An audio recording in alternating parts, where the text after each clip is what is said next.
Hey guys, welcome back to the Paladins Alliance. I know it's been a while, as you can tell with my voice. I've been a bit under the weather, and this video is actually supposed to go out on Friday. But yeah, I fell sick, and then Navi won the Grand Slam, and then I wanted to basically retool this video a little bit before I put it out. So before the Blast Fall series starts, I just wanted to get this video out into the ether, as you will. So basically, the purpose of this video is originally was to compare directly Gambit and Navi and how they've played their years out in accordance. But after Navi won the Grand Slam, I wanted to take the time to instead more compare the halves of the years and the two teams corresponding to that. So for Navi, obviously, this half of the year has been stellar for them. They've been by and large the best team in the world. But if you take the flip side of it, in the beginning of the year, obviously Katowice as the biggest event to note. Gambit was the team ahead. And I want to compare as to who the better team was moving forward. So again, some of these comparisons can become a little subjective. But this is my take on all of these results and demos that I've watched surrounding these two teams.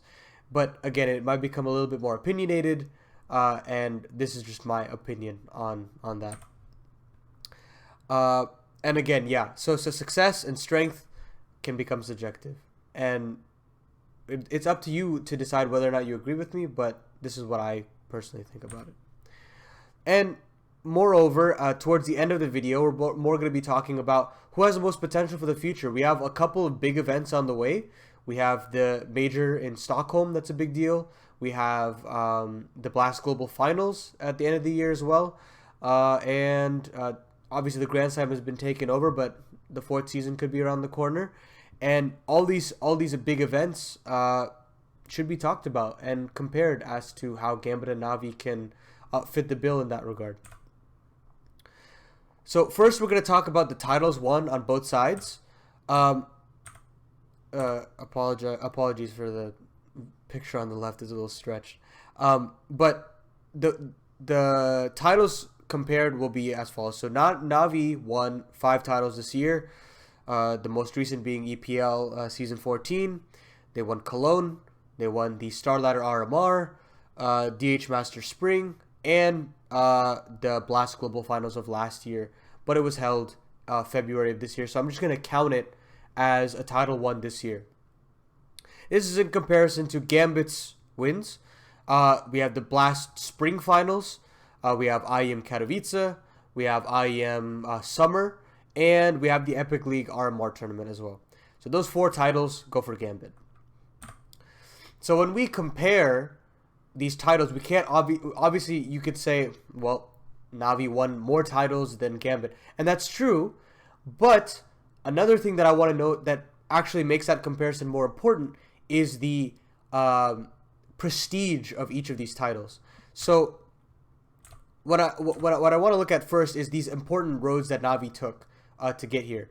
So while the tournaments that they won are much more prestigious, I need to also make sure that each of these tournaments that they've won is necessarily the more difficult road that that they took to get to that point in time.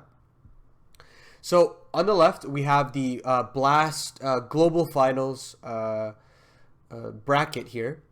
And if you see here, we have Navi immediately getting pushed down to the lower bracket because of a loss to Liquid 2-0. In this tournament, Liquid did look okay. Obviously, they lost to Vitality here, and they beat EG, which is a domestic match. And Navi eventually wins the rematch, which is impressive because obviously there's mentality, there's rematch vibes. There's a lot going into that rematch that could suggest that Liquid win again. But again, Navi beats Complexity, who had just won the Spring Finals. Or was it the Fall Finals? One of the finals for the Blast series. So they also were doing quite well. They beat G2, again a fringe team that were performing well at this point in time. They weren't necessarily winning titles, but they were contending. They won the Liquid rematch. Then they beat Vitality, who made it all the way to the upper grand final or upper finals of the Blast Global Finals, and then they lost to Navi here. So they've Navi has systematically beaten every single good team at this tournament. It's a very deep lower bracket run. And then when they get to the final, they're playing against an Astralis that has been competitive at this point in time. End of 2020 has been treating them well. And as soon as the grand finals hit, Navi hit their stride. They win. They win the Blast circuit altogether. And this is a very important win because of how systematically they've beaten all of the great teams here. So a very important win and also taking place in the first half of the year as opposed to the second half. Obviously, the right side is the bracket for the Cologne bracket. As far as Cologne goes, their upper bracket run was a little bit more easier in that regard. So you have Heroic on the bottom side of the bracket. That might have been a tough test. You had FaZe as well. That might have been a tough test, especially as to how deep they went.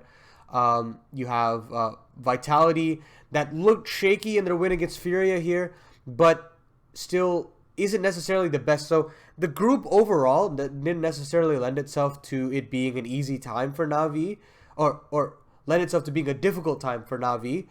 And their playoff run altogether, there was a Richard Lewis breakdown as well.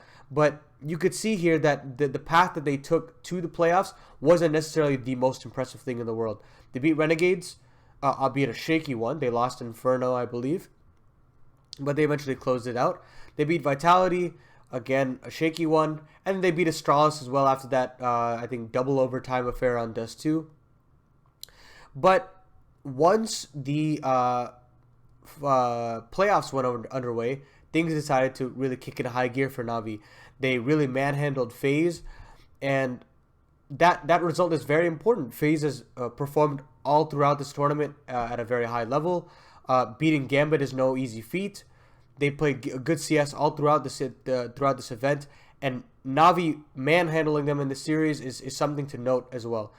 And then beating G2 3-0, albeit the map scores were close throughout the series, they still were the better team overall. Bitch really stepped up. Simple showed that he's still the GOAT of CSGO. And really and truly, this playoffs is what redeems Navi in this event. Albeit the more easier group stage really changed how you can perceive Navi at this event with how dominant they were in the playoffs. So, in comparison, Blast Global Finals, they had a much tougher route. IEM Cologne, they had an easier route, but the prestige of the event was higher. Pressure is a little bit more. It's BIT's first LAN. Again, it is taking place on LAN. And Navi beat some good teams in the playoffs. So these are the important roads Navi took. Let's go jump in and see what the important roads Gambit took. So the first bracket that I want to show that Gambit went through was their original run that really burst them onto the scene, and it's the Katowice win here. So let's look at basically the road that they took. So out the gate, they actually didn't win with flying colors. They lost to EG 2-0, and that in and of itself was a little bit of a shocker because EG was still kind of on the downturn. Obviously, this is the beginning and the end for the team. And beating Gambit was a pretty good result. I think it was really pretty close, but regardless, Gambit was knocked down in the lower bracket, and it kind of seemed that although they had Tier 1 promise, they couldn't really translate whatever the success they had from Tier 2. But immediately after they got into the lower bracket, they started beating some good teams. They beat Mousesports, they beat Heroic, and they beat G2. I think that's probably the most impressive winning their group stage. That final lower bracket win was something that was written off by a lot of analysts, including myself, that they would just get run over by G2. G2 had more experience. They had a better tenured roster. the firepower was just in G2's hands, but Gambit really showed that they're a tier 1 threat at this specific series. And once they got into the playoffs through this series win, they got a lot of confidence during that break that they had. Obviously, their entire playoff run was through beating CIS teams, so take that with a grain of salt, obviously. The Navi win is a huge win, regardless. They were one of the favorites to win the whole thing, right? But I will say the semifinals and grand finals wins are something that could be taken with a grain of salt because it is a domestic fight throughout. And VP and Spirit were great contenders at this tournament, but again, the environment change of a domestic derby can completely change, to be honest. And Gambit has played these teams a little bit and had a little bit of understanding as to how they play through actual match experience, and that can completely shift how you perceive a team. And so this Katowice win is great. It's great that it showcased resilience, their lower bracket run, something that Gambit would come to be known for in a lot of their other tournaments. They defeated Navi, which is a great showing altogether. But again, we have to take that prestige notch down a couple pegs because of their their wins against Spirit and VP. But a great tournament win nonetheless. Really put them on the map. Obviously, you have the one on the right here is the Blast Spring Finals win that they had. Now they're a known threat, and their tournament run here was pretty good. They beat EG. That compared to the Katowice run, it's night and day as to how EG played. So it was a pretty easy win for them. Complexity, I believe, were going through their stand-in situations, or maybe even it was with their full lineup. But regardless, Complexity wasn't necessarily the best team at this event, and they lost the Gambit 2-0. So far, not the greatest run, but regardless, upper bracket final, they beat Navi. At this point, Navi is looking and shaping up to be quite a threat in the world stage. Simple is really tearing it up, and they get knocked down to the lower bracket. So Navi then beats G2 in a close series, but Simple pops off yet again, and we have a rematch. And again, it lends itself to Gambit prospering, and they really put a foothold over Navi at this point in the year. They are definitively the best team in the world. They've beaten Navi several times here at this tournament alone. They beat them at Katowice. They've beaten them in so many different events. In their Epic League tournament as well, they beat them a couple times. So at this point in time, they've really showcased their depth in their map pool and their depth as a team to really take these series over the line several times. So as far as the summary of all the titles go, Navi, as you could have seen, has had the tougher roads overall. And even in the title wins that Gambit had, Navi kept it close. They took it to the grand final of a lot of the times, and they would just fall short in another series loss. So as far as prestige goes as well, they won the more prestigious events, Cologne being one of them. The global finals also is super important. And again, they won the LAN, which is, albeit it's not a studio, it's not a crowd-filled LAN. It's a Studio One, but it is LAN. You have to give it some sort of plaudits for it. And as far as how much stock that we have to give Cologne, at the end of the day, the best teams showed up to play there. There were teams like Heroic who weren't really settled, teams like Spirit that fell there, but we had also teams like FaZe that performed really well. So we can't really give it too much stock. Obviously, there's pressure involved. Simple played very well. We have to give plaudits to that. But at the same time, this event is a little wishy-washy to add to the caliber of prestigious tournament runs. But again, after all is said and done, regardless of the Katowice win, Navi has had the more prestigious wins, the tougher runs, and they decidedly win this category overall. As far as lands in the future, obviously IM Fall is around the corner. That's online for CIS actually. so that can be written off. But the major right after, how will Navi perform? Navi's already land tenured, right? Let's get that out of the way. Simple, Electronic, Boomich, Perfecto, they've all been on land. They've all done that rigmarole a couple of times, and they're well prepared. The only wild card per se is Bit and how well he might perform. But he's shown that he can perform. Regardless, it was in a studio environment, but that first test of actually playing on land with that 5 ping, that's already a step above, right? And now the only question mark remains is how does he perform in a crowd environment? If they do make the playoffs, how will Navi perform if Bit takes a hit in the playoffs with the Stockholm crowd?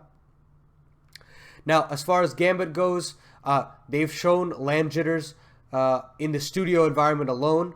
They didn't have groove behind them, and that kind of hurt them in this scenario. And you saw when they lost to FaZe, a lot of it came down to FaZe playing well, but a lot of the swing rounds had to come from Gambit stepping up, and they're not necessarily known for doing that on the online stage. And so this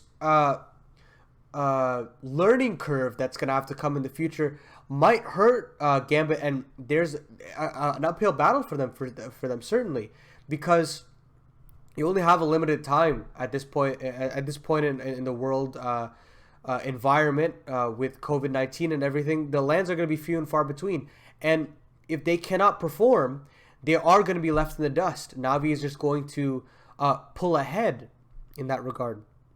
So for that reason, Navi wins this category, and undoubtedly. But for how long, right? That's the one question mark.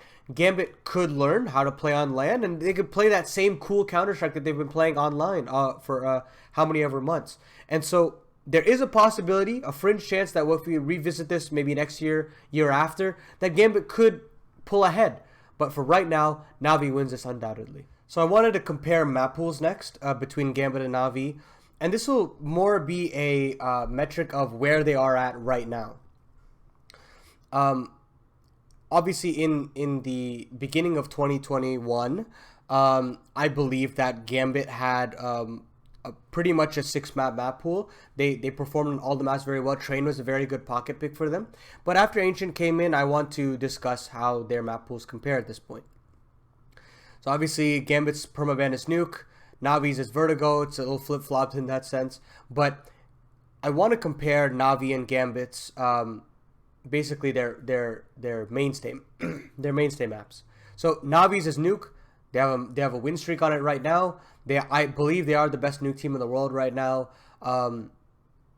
but by far, easily. And the thing is Nuke is being played a lot more often, and honestly, the effectiveness of Nuke being a pick for Navi, they don't even pick this map that often, actually. They pick Inferno, they pick Mirage if they want to, and they're stellar on those maps as well. But Nuke is a great map that teams have to fear. You either permaban it, float it in the first rotation, float it as Navi in the first rotation, or you pick it straight up and punish a lot of teams. And so actually, prior to the EPL, I would have said that Gambit's Vertigo is much more effective. But now we're seeing their Vertigo start to crumble. A lot of teams still permaban Vertigo, so they can win Vertigo very efficiently, and they've won it. They have like some 90-odd percentage on this map, and that's still impressive. But Navi's Nuke is so much more effective in the veto that I think that their pocket pick is a little bit more powerful as compared to Gambit's Vertigo. Now, Overpass and Dust 2. These two maps used to be staples for Navi, but Gambit has really honed in these maps. Shiro's effectiveness on both these maps, actually, and how malleable he can play on the CT side is very integral.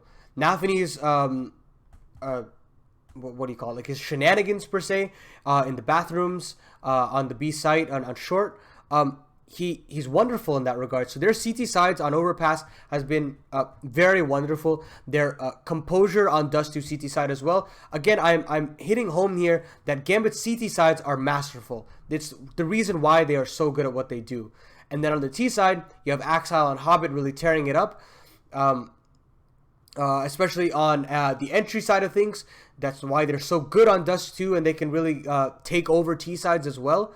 So in comparison, you have Navi, Navi on these two maps, and I have to say that in comparison, Dust 2 can become very dominant for them when they get the ball rolling. If Electronic and Simple start getting rolling, the maps can really swelter into their control, and I believe that they can be very good teams. They can be very good teams on these maps, and you'll see that a lot of these maps that I'm picking for each team is by millimeters, and it's completely subjective at this point. But I believe that the CT sides of Gambit come to so much importance for the squad, and they consistently put up double digits that it's hard not to put them over the line on these two maps. They have this tempered CT aggression. They have the effectiveness of Shira's AWP. They have the intricacies of Nafi throwing some aggressive plays as well, and you have Inters giving enough information to elevate those Gambit players throughout these two maps. Now, where I want to tilt the conversation is the Mirage and Inferno picks. Gambit used to be a very good Inferno team. It's largely what made them win Katowice, how well they were playing Inferno. But the issue is Navi at this stage of the game, they've mastered Inferno. Simple's flow state on the CT side is so important. How he gets openings on the T side is so important. And now you have the bit and electronic effect where they're able to very easily take over rounds because of how well they work brackets on Inferno. How well they play the banana positions on Inferno. And you have Perfecto playing one of the best anchors, as one of the best anchors in the game right now, and really holding down bomb sites.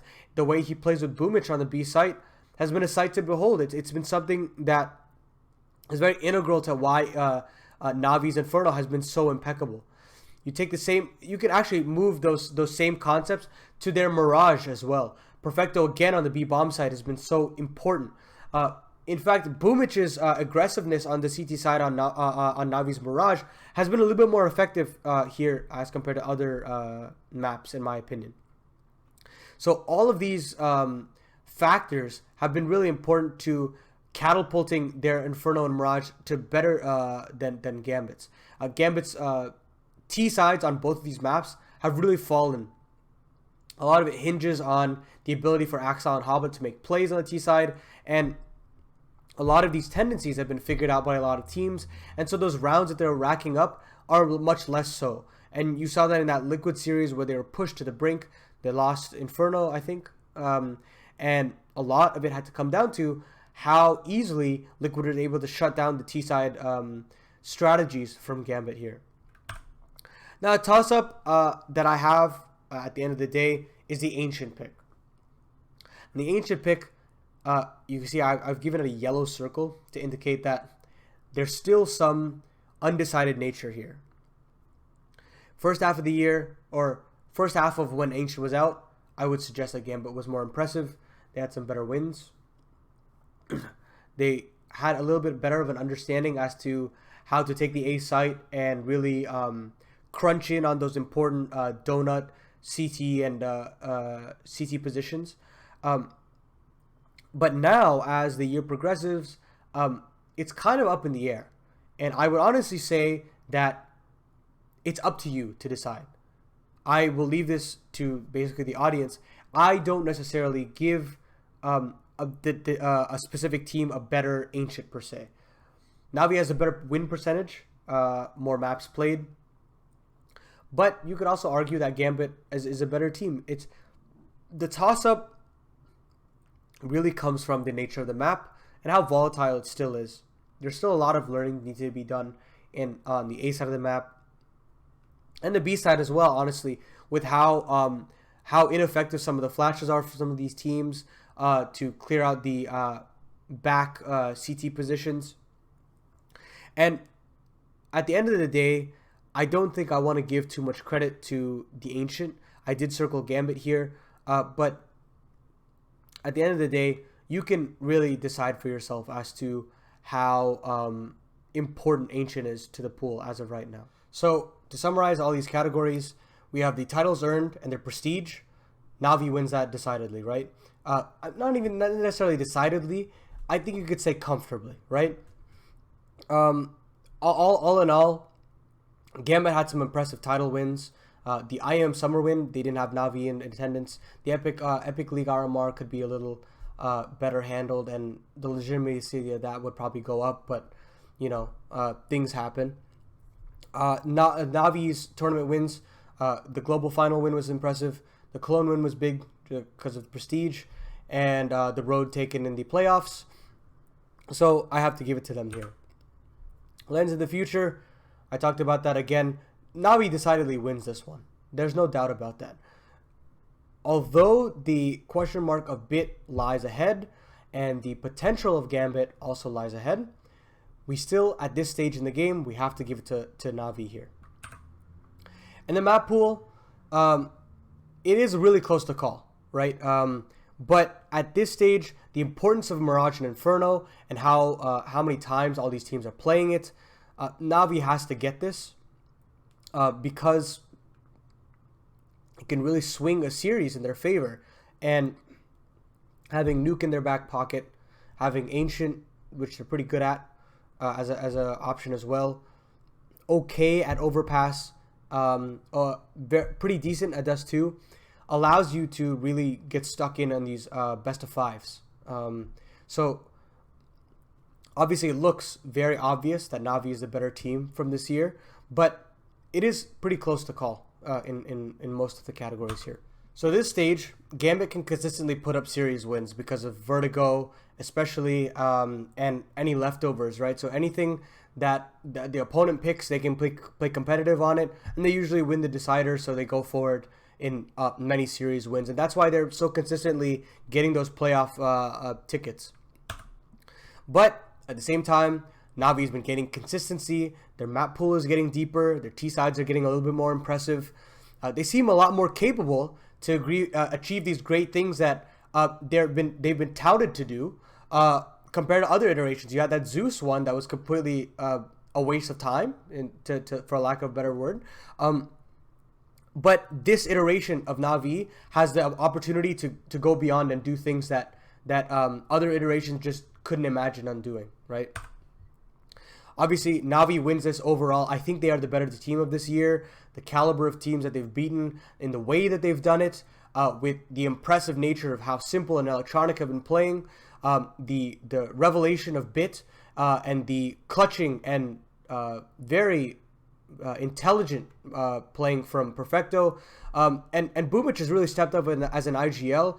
He used to be very poor in my opinion, but he's really stepped it up this year, and I'm hoping for good things as his conversations with Blade hopefully get better. Now, obviously, they won the Grand Slam. Very impressive. They do deserve to win it. They won both lands, as Maui Snake talked about previously in one of his tweets. I think they do deserve to win the Grand Slam. They won all the land tournaments that were available to them. As far as the major goes, as far as Blast Global Finals go, they are the favorites, undoubtedly. Gambit is on the fringes of it, but I feel like I'd put them more of in a pool with G2 right now, as contenders, but not necessarily title winners. Navi is better in that regard. As the only thing that I could see that ruins them is Bit failing to show up on these big stages. Will he buckle under the pressure? Will he turn more into a flamey, where he has a lot of untapped potential, but he doesn't actually perform well? That remains to be seen. But as far as everything else goes, this last couple of months of the year is going to be very exciting to see, and see if Navi can build on this promise that they've really garnered with the community with their win at the Grand Slam. So I hope you enjoyed this video. Very long video. I actually had a lot more planned, but I saw that it ran pretty long. I was going to do a bunch of individual analyses. So if you want to see that part 2 of a video, we can go through that as well. I'll do a separate video on just the individuals in comparison. I'd love to do that as well. That could do well here as well. But if you enjoyed this longer form discussion video, please let me know in the comments, and I'll definitely try to get something done in the future. As far as content goes, you'll probably see some more stuff in the near future now that I'm a little bit more healthier. Sorry for the delays again, but I hope you enjoyed this video regardless. So thank you guys for watching, and I will see you guys in the near future. Peace.